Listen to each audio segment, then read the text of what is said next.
తెలంగాణలో సంచలనం సృష్టించిన ఫోన్ ట్యాపింగ్ కేసులో కీలక పరిణామం చోటు చేసుకుంది.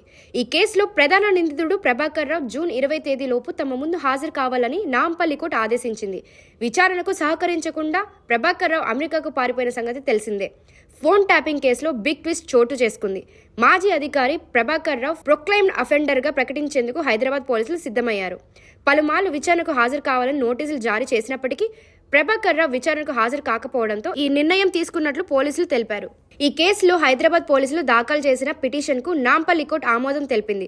గత జనవరిలో పోలీసులు ఈ పిటిషన్ దాఖలు చేయగా ప్రభాకర్ రావు తరపు న్యాయవాదులు అభ్యంతరాలు వ్యక్తం చేశారు. ఇరుపక్షల వాదనలను విచారించిన నాంపల్లి కోర్టు తాజాగా తీర్పు వెలువరించింది. ప్రభాకర్ రావు నిర్ణీత గడువు జూన్ 29 లోపు న్యాయస్థానం ఎదుట హాజరు కావాలని సూచించింది. ఒకవేళ గడువులోపు హాజరు కాకపోతే ఆయనను ప్రకటిత నేరస్తుడిగా గుర్తిస్తామని కోర్టు స్పష్టం చేసింది. దీంతో ప్రభాకర్ రావు యొక్క స్థిర మరియు చర ఆస్తులు కోర్టు ఆధీనంలోకి వెళ్లిపోతాయి. అలాగే ఆస్తులను కోర్టు పర్యవేక్షణలో వేలం వేస్తారు.